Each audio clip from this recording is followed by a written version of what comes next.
Hi everybody, thanks for tuning in to the Fetch for Fosters live question and answer session. This is our first one ever, but I am hoping to make this a regular event. We'll see. Right now it's going to be bi-weekly, but it might be weekly if you guys have a ton of questions that you need answered. My whole goal is to bring you education. Fosters are the absolute backbone of dog rescue, and we want to be able to support you with the education and the tips that you need to be able to have your foster dog live in harmony in your house and to be adopted and to live happily ever after with his family. So we do provide training services to rescues. That's part of our partnership with them. And we also want to talk directly to you and help you in ways that you need. So let's get started. I am going to pull up some of our questions here that were already tuned in. You can also send me a question and answer in the chat box on the right-hand side of your screen. It should be there if you're signed into Google, and I'll try to answer those if I get a chance. Otherwise, we'll put them in the queue and answer them next week. So our first question is, how do you help cats and dogs with the loss of a fellow animal? This is a really tough one, and my heart goes out to you for asking this question. I know who this is. So there are some immediate things you can do to see if you can help your animal be more calm. Those things could be lavender, essential oil, dog appeasing pheromone, which is what the mom releases during nursing, oxytocin, can calm some dogs. They've got a spray for blankets, and they've also got a plug-in. And I've seen some dogs respond to that, and some dogs not, and some cats and dogs respond to lavender and some not. You can try it and see if it helps your animal.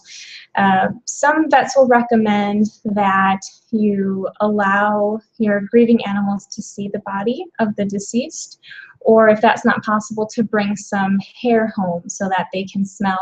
I mean, there's probably a smell of death that they can pick up that we can't, so that they can help process the situation. If that's not possible, all is not lost. You can still help your grieving animals. So part of it is just understanding that it takes time, just like it takes time for you. So be supportive. Try and invite them to some one-on-one time with you. If they're not interested, you don't have to force them to hang out and cuddle, but you can invite them and maybe set aside some quiet time where the other pets are put away and you have just one and you're just focusing on that one. And then you can take turns so that they really get that closeness with you. Another thing you can do, particularly with dogs, is look for a training class or a tricks class that you can enroll in so that you guys can bond together again without, you know, the presence of this other animal. It's sort of start a new, find a way to enjoy a new activity together and take your minds off of things. And especially if you're doing something that the animal likes, like nose work or like tricks, then it might be a fun way for you guys to start getting back out there, so to speak. And if classes aren't your thing, it might be going to the lake and swimming or throwing ball out there. There are some things you can do to prepare if you know that your dog is going to be passing on, or your cat, to prepare the other animals. One of those that's really important is making sure that your animal can spend time alone. And this is more towards dogs. We sometimes with our second dog will forget to crate train that dog and teach that dog to be alone. So especially if we have small dogs, we put them both in the same kennel. Or if we have large dogs, their kennels are side by side. And the younger dog actually has never been alone, truly alone. You might go out and he's fine, but he's always with the older one. So it's important to make sure that he understands how to be alone. He's crate trained on his own. He can be the only one in the house for a while and have a good chew toy or a Kong and be comfortable, so that when the older dog leaves, it's not a total shock. He has some experience of being on his own and it being okay. And along those same lines is remembering that your animals do need to do things separately at times. So have one-on-one training sessions with them or one-on-one cuddling sessions with them. Even if it's just 10 minutes a day, it can really help you bond. And in fact, that's something that's really important when you're fostering. to do with your resident dog is make sure that you're still getting some one-on-one time. I know it's hard when we have really busy schedules and work and your family, and now you've got 2 dogs, but even if it's just 5 or 10 minutes, it can really make a big difference in helping that dog bond to you. So going back to our grieving pets, remember to take care of yourself too. They pick up on our emotions so keenly that it's important too that you take care of yourself. And you know, death is also a really spiritual thing. So there might be some scientific answers, but also remember that you need to, I think, nurture your spirit, and it might help you to do a small ritual and include the pets in your home to honor the one that has left you. So our next question is, my foster dog is a very powerful breed and he's had no prior leash training. I've only been able to walk him using a prong collar. Even with the prong, he's still hard to manage, and I have noticed recently that especially when he sees other dogs that he's barking and pulling worse. How can I work on this? So that is a really great question. Prong collars will give people some immediate relief, and other people will notice that it might work sometimes but not other times, and yet still there's another group of dogs that find that the prong collar actually makes the behavior worse. When we use a prong, we hope that the punishment, that the prong action of the prong collar, that the dog associates it with pulling. I should not pull because this happens. Unfortunately, dog logic is not quite the same as human logic, so we are just as likely for the dogs to pull because they're excited, they see a person or a dog, and then they get the prong, and now they associate the prong only with the presence of a person, the appearance of a dog, rather than the pulling. So we have a dog that still pulls because he wants to go somewhere, probably, because he doesn't understand the concept of polite walking, which is to stay near your human. But now we're in danger of creating worse behavior problems because he's starting to feel anxious, or he might even get aggressive because he's getting pain essentially when he sees a dog or person. So I recommend transitioning off a prong collar. I like to use either no pull harnesses or head halters, and it's the head halters should be desensitized. So make sure that if you're going to fit one, that you take the time to get your dog used to wearing it on his head. Usually a no pull harness is easier for the dog to wear, to put on without much fuss. Most dogs accept it pretty readily. So find another tool that fits your dog. You might want to work with a trainer or an educated person at the pet store to help fit correctly. And there's 2 things that are involved in your question, and one is that your dog is pulling and he has no idea that he shouldn't pull. So what we want to do is go back to the basics and teach him that being near you is awesome. And the easiest way to do this, the quickest way to do it, is to use treats and to feed your dog for being in your vicinity. Most of our dogs, when we're outside, we're not very exciting. The trees are exciting, the dogs next door are exciting, the squirrels, and they see us every day. We're not cool. So you have to make yourself a little bit more interesting. So start at home where things are more boring and your dog can be more successful, and feed him for being near you. And I would recommend going out and just walking in front of your house only on 1 block, and don't go any farther. And if you stay on that 1 block for a long time, it will become less exciting and your dog will be able to be more and more successful at sticking near you. And use something high value like cheese or hot dogs or liver treats. So I say this simply, but loose leash walking is actually an advanced skill that takes a lot of self-control. So it will take time. And there are actually many tricks to teaching it that can cover an entire 6-week workshop. But start with that. Remember that when your dog only has a little bit of training, the distraction should only be small. So you might want to keep him away from really busy streets while you work on adding more training, and then he can handle more distractions. Now, the second piece of your question is that he is barking at other dogs and pulling worse. And we want to be careful that he doesn't develop leash reactivity, which you'll notice, and it's pretty obvious in dogs that see another dog and start lunging and barking on leash, trying to get to that dog, and they're embarrassing their owner and they're getting very frustrated. So the best way to work on that, a very simple way, is to teach him that when he sees another dog, he gets a cookie. And it doesn't matter right now if he barks, but you can try to feed him before he barks. Really what we want to do is teach him that seeing that other dog is okay, it's safe. Don't worry, because probably what your dog is feeling is fear, either because he thinks that he's going to be hit by the prong collar, or he's afraid of that other dog and he can't get away, so the only thing he can do is be proactive and bark. So start at a distance from the dog. We want to really avoid the barking and lunging drama. We want to try and train at the level where we hope that our dog will be when he's finished. So always calm, always far under threshold is what we would say. So start at a distance, maybe get a friend with a friendly dog to help you out, and you can start by just feeding him for being in the presence of that dog. And if he's calm, you can walk a little bit farther, and you can feed a little bit more, and then give him some breaks.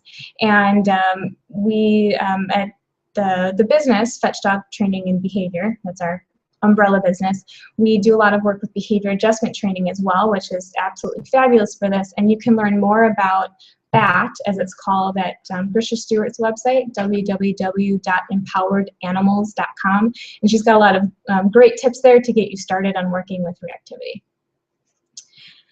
So our next question is, I have a foster dog and my personal dog, and I've noticed that one is trying to be the dominant alpha of the other by pushing him around during play.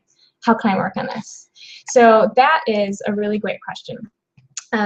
We always want play to be fair and a good experience for our dogs. So we are going to step in if we think that is unfair. Now, I wouldn't necessarily say that your dog is trying to be the dominant or the alpha. Generally, we use the term like dominance to refer to a specific situation and a specific resource. For example, if I put a bone on the ground, the dog that grabs it and maintains control is dominant in that situation with that one resource. And you might notice with your dogs that it actually changes depending on the resource and the dog. And we might as well just use the word winner. And in your situation, if they're playing and the other one, the correct word might seem to us to be bossy, because he's pushing him around and maybe it's not fun for the other dog. The litmus test to test if your other dog is having fun is to do what we call the bully test. So for your pushy dog, go up to her and hold her hips right behind her waist so that she cannot go forward and push around the other dog. Now, if the other dog comes back to play, he's having tons of fun, and you can let the bully go. He's not really being a bully. If that other dog instead takes the opportunity to run away, then you know that it really was too much for him and you need to help tone down the play. A caveat here is, even if the other dog comes back to play while you're doing the bully test, it's still okay to say, well, that play wasn't acceptable for me. Maybe I don't want that kind of roughhousing in the house. And that's totally fine, and that's your call as the guardian of your dogs. So either way, if we want to start having better play, then we're going to do a lot of interruptions of play. So just like the saying with kids, it's all fun and games until someone pokes their eye out. It's the same with dogs. So it's all fun and games until we get so excited that somebody chomps somebody's ear or somebody body slams too hard. So we want to interrupt before that happens. And it's going to depend on your dogs and their energy level and their play style. But for example, you can let them play after 5 minutes, break them apart, have them settle on their rugs. You might need to use leashes at first until they get better at this. Once they're calm, then you can unclip the leashes and tell them go play. Now, in our puppy classes, we will often do tons of interruptions, only 10 seconds of play or 30 seconds of play, and then calm them down. And with really exuberant dogs, they need this kind of guidance to remember that we keep play at a pretty calm level. If you notice that there's a certain amount of time where your other dog starts getting pushy, say the play is nice for 20 minutes and then he starts getting pushy, cut your play sessions off at 18 minutes. And that management can solve a lot of your problems. And while I'm talking about it, I'll just mention some signs of good play, healthy play, are that the dogs are reversing roles often. So the chaser also gets a chance to be the chasee.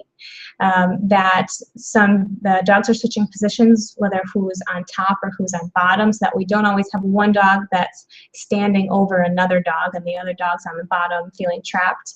And another sign is that the dogs self-regulate their play. So you should see some natural pauses, and they might only be a few seconds, but if one dog stops and pauses and sits, or stops moving and looks away, the other dog should mirror that and also give a pause of a few seconds or even longer, depending on the dog. So we should see them communicating that way, where they briefly collect themselves and then go back to playing.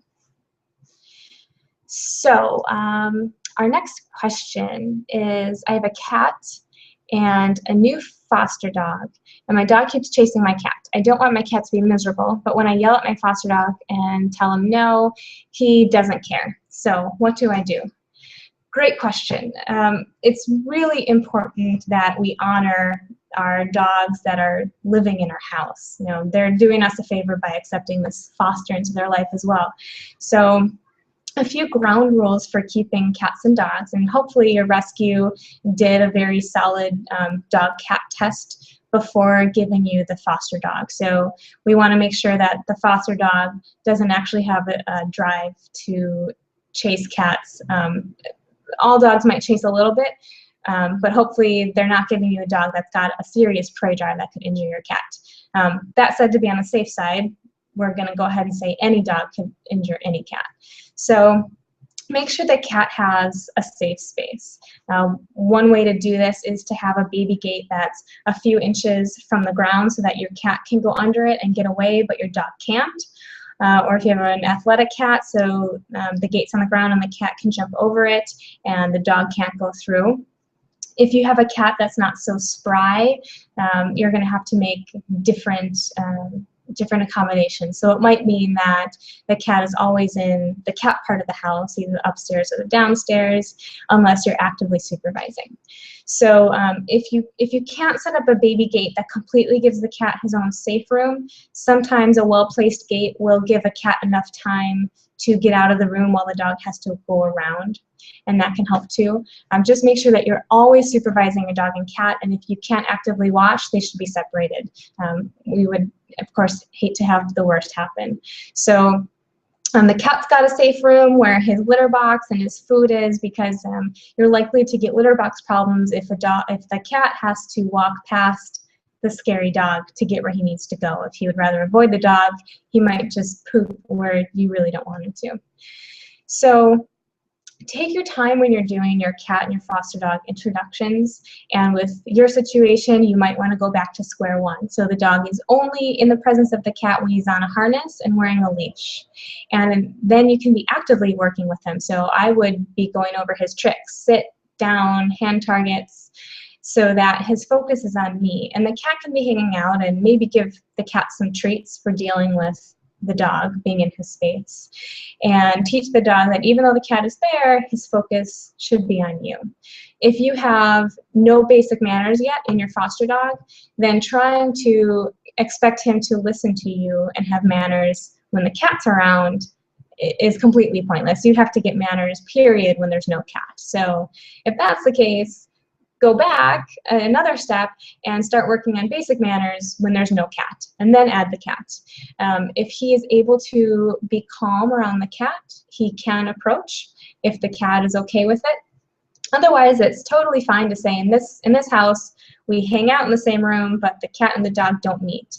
And while you're working on it, have your dog drag a leash so that if he goes towards the cat, you can catch the leash and prevent him from getting to the cat, and instead redirect him to his bed.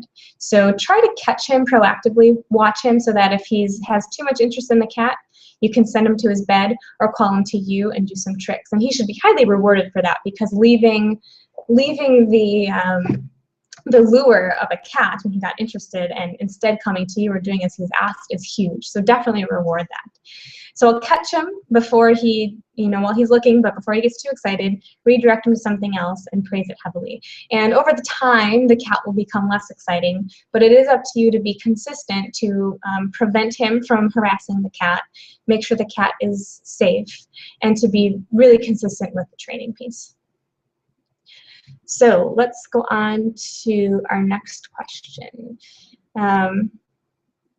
Oh, and as far as you did mention with that one that you told him no and he didn't care about it, and it probably doesn't matter once your dog is actually chasing what you're saying. So there's no sense in trying to yell at him or punish him because his little brain has left the building and he's enjoying chasing the cat. So instead, give him back to you. If he's too excited, you can give him a timeout and have him settle on his rug or in his kennel, and otherwise just get him out of the situation and say that one's your fault, and you'll be more proactive in the future about teaching him what you do want him to do. Okay, so the next question is, I have a foster dog that always seems to get into fights at the dog park. None of these have resulted in broken skin to the other dogs, but she feels the need to be dominant to every dog that she meets. How can I teach her to be nice to the other dogs? So if your dog is getting into fights at the dog park, it's time to stop going to the dog park. And this is actually something that is pretty common between 9 months and 1.5 years of age. As our dogs mature, their sociability changes, their play styles change, and dog park might not be as much fun as it used to be. So dog parks are truly for dogs, social dogs that love everybody and want to play. If I was a dog, I probably would not be one of those dogs because as a human, I am not a huge social butterfly. I am a little bit more laid back, so I probably wouldn't enjoy going to the dog park as an adult dog. And that's okay, and that can be okay for your dog too. So it's great that she hasn't bit somebody, but we certainly want to avoid that happening. And because she's biting, she's telling us that she's really uncomfortable for some reason. Either the play is too rough, there's too many dogs, she's overstimulated, it's stressful, or numerous things. She could be communicating to the other dogs to say that's too much and they're not listening.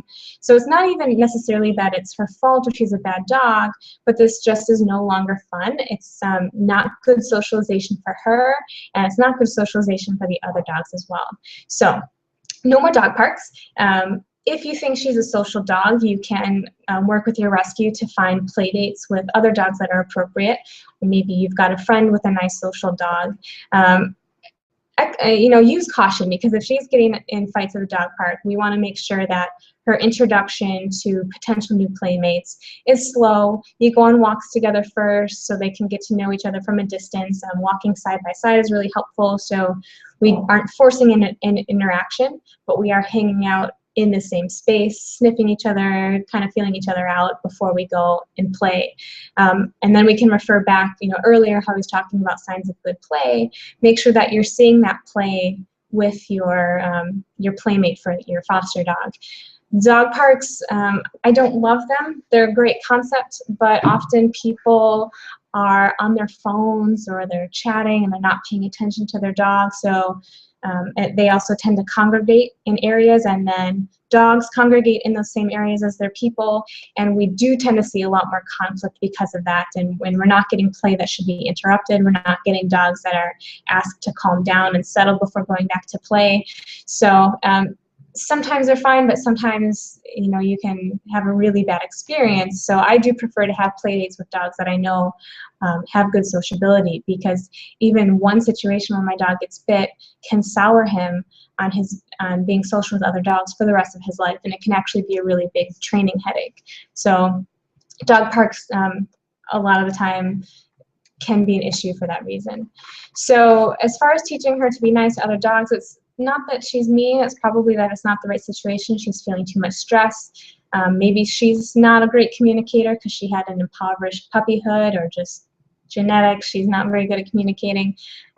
Maybe it was the other dogs, but through learning a little bit more about dog body language and understanding how she's feeling and doing slow introductions with new dogs, you can help her have a more successful experience with meeting dogs and playing with them. And then it's important to remember that some dogs just don't enjoy play with other dogs. They're in a minority, but it does happen. Dogs that just get in too many fights or cause damage to other dogs can actually have a really good quality of life, even though they don't have dog friends, and that's totally okay. I think a lot of people feel a big sense of loss when they can't go to the dog park anymore, or when they can't have play dates with their dog, and they really feel very sad for their dog. But the way that we bred and domesticated dogs is really to make people the centers of their lives. And a lot of dogs can have a fantastic life with you as their center. They don't need other dog friends. You can enjoy walks and swimming and training classes and have a really great time together without play dates. You know, those dogs that are seriously having issues with other dogs might need some remedial training so that you can take them on a leash walk and you can have a good time. And there, you know, that might take some time, but it's totally possible. And again, those dogs can still live really happy lives even without having to play nicely with other dogs. So we've got a few minutes left. I think that's enough time for one more question. This one is, I am looking into adopting a dog. I remember as a kid we had a sweet husky and a really lovely old Aussie. I live alone and can walk my dog about 30 to 45 minutes a day. I come home on lunch breaks to let the dog out. I have no problems with brushing my dogs, and I don't have cats or kids. I live in a small home with a fenced yard. This will be my first dog on my own. Should I get a husky or an Aussie? Well, that's a lot of information, and it's great that you're analyzing all the pieces that go into picking, is my lifestyle right for dog, and then what kind of dog should it be? When we start hunting on what breed is right for us, breed generalizations can be really helpful. Husky is probably going to enjoy living someplace a little farther north rather than, say, Florida.